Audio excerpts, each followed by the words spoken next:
Capítulo 43. Vuelve nuestro país al orden constitucional. Una memorable convivialidad.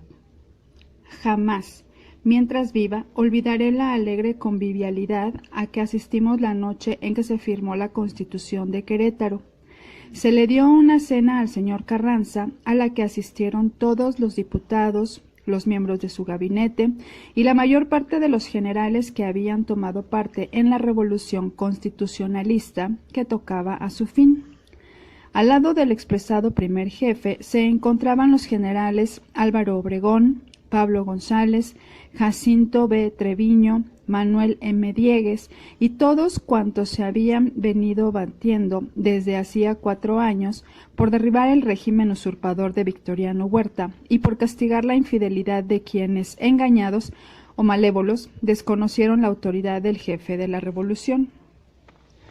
Entraba nuevamente nuestro país al orden constitucional después de los asesinatos de nuestros primeros mandatarios, los señores Madero y Pino Suárez, y la alegría que la terminación de una sangrienta guerra y la expedición de una Carta Magna que sintetizaba las aspiraciones nacionales nos proporcionaba a todos era indescriptible.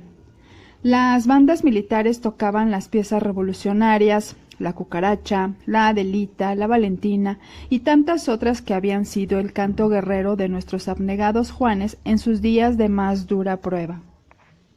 Promulgación de la Constitución.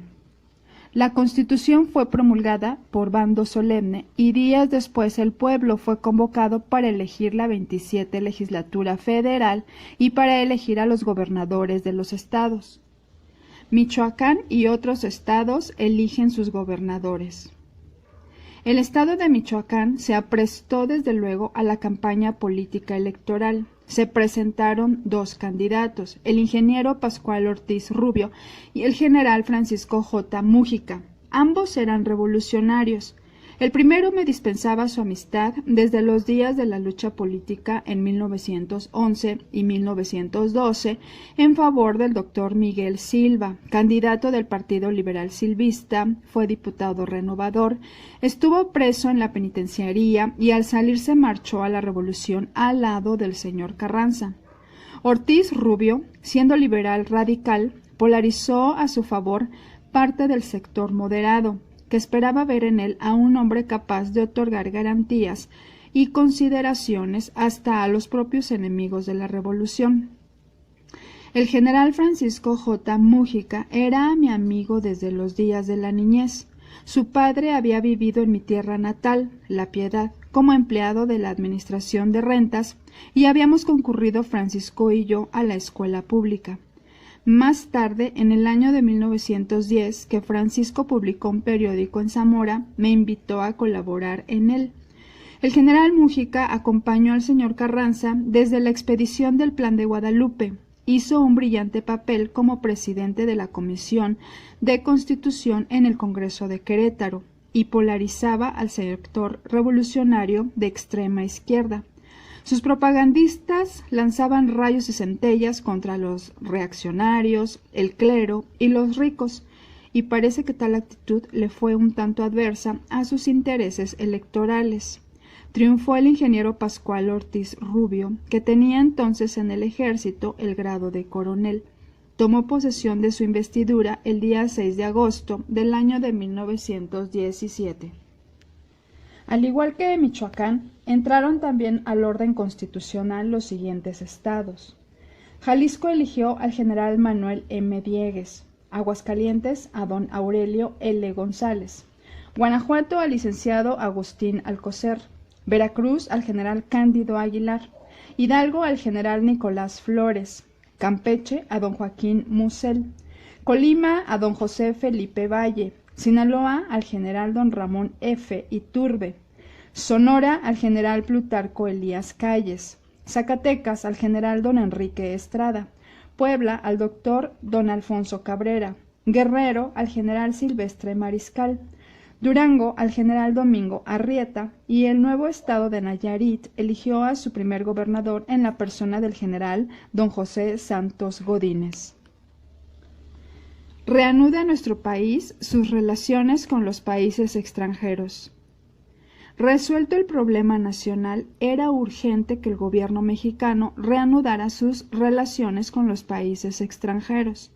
Al efecto, el señor Carranza nombró a 4 eminentes intelectuales de la Revolución para que, en misión diplomática extraordinaria, fueran a diversos países para conferenciar con los gobiernos y poder de esa manera restablecer nuestra amistad internacional. El señor licenciado don Isidro Fabela fue designado para la América del Sur y recorrió en misión diplomática Argentina, Brasil, Chile y Uruguay, cuyos gobiernos reconocieron desde luego al de nuestro país. El señor licenciado don Juan Sánchez Azcona marchó a Europa y recorrió España, Francia, Inglaterra, Italia y Rusia, y a su regreso entregó al gobierno los documentos por los cuales esos países reconocían a la Revolución. El señor don Manuel Pérez Romero fue enviado a los países del Asia y consiguió que China y Japón reconocieran al gobierno emanado de la Revolución Mexicana.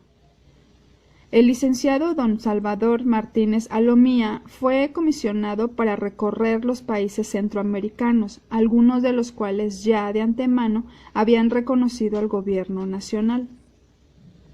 Como confirmación del reconocimiento que algunos países europeos habían hecho del gobierno mexicano, el señor Carranza nombró al señor licenciado don Rafael Subarán Capmany representante de México ante los gobiernos de Alemania, Austria, Suecia, Noruega y Dinamarca.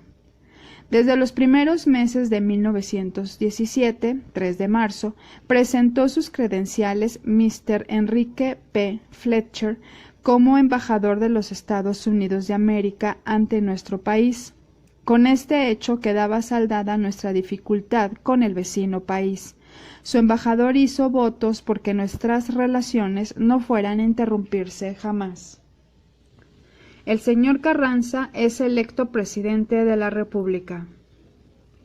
De conformidad con la convocatoria lanzada el día 6 de febrero para la elección de los poderes federales, fueron electos, como dijimos en otro párrafo, los gobernadores de los estados. Fueron electos también los miembros del 27 Congreso de la Unión y el ciudadano presidente de la República. Para estas funciones fue designado el ciudadano Venustiano Carranza, quien venía fungiendo como primer jefe de la Revolución, pero desde el 1 de mayo de 1917 se hizo cargo de la presidencia de los Estados Unidos Mexicanos. Al siguiente día de su elección, 2 de mayo, designó su gabinete, que quedó integrado por subsecretarios, a reserva de que fueran nombrados los titulares de las propias dependencias. Recordaremos los nombres de aquellos ciudadanos que asumieron las delicadas funciones de reorganizar los diferentes servicios de la República al reintegrarse nuestro país a la vida constitucional. Relaciones Exteriores, licenciado Ernesto Garza Pérez. Gobernación, licenciado Manuel Aguirre Berlanga. Hacienda y Crédito Público, señor Rafael Nieto. Guerra y Marina, general Jesús Agustín Castro. Comunicaciones y Obras Públicas, ingeniero Manuel Rodríguez Gutiérrez. Fomento, ingeniero Pastor Ruaix. Industria y Comercio, ingeniero Alberto J. Pani. Departamento de Justicia, licenciado Miguel Román. Departamento Universitario, licenciado José Natividad Macías. Departamento de Salubridad, doctor José María Rodríguez y gobernador del Distrito Federal, general César López de Lara. Quedaban integrados ya los poderes legislativo y ejecutivo. Debería también integrarse el Poder Judicial y para ello se eligieron los ministros de la Suprema Corte de Justicia de la Nación. Y estos fueron los señores licenciados Enrique M. de los Ríos, Enrique Colunga, Victoriano Pimentel, Agustín del Valle, Enrique García Parra, Manuel E. Cruz, Enrique Moreno, Santiago Martínez Alomía, José M. Truchuelo, Alberto M. González y Agustín Urdapilleta. Entre las personas antes nombradas quedaron 3 que habían sido compañeros míos en el Congreso Constituyente, los abogados Enrique Colunga, guanajuatense, José María Truchuelo, queretano, y Alberto M. González, hidalguense. Estos tres jurisconsultos eran hombres de gran saber y de extraordinaria honradez. También fue designado un michoacano, don Victoriano Pimentel, hombre muy ilustrado no solamente en la ciencia del derecho, sino en otras muchas disciplinas literarias. Así quedó constituido nuestro país después de la tremenda revolución constitucionalista.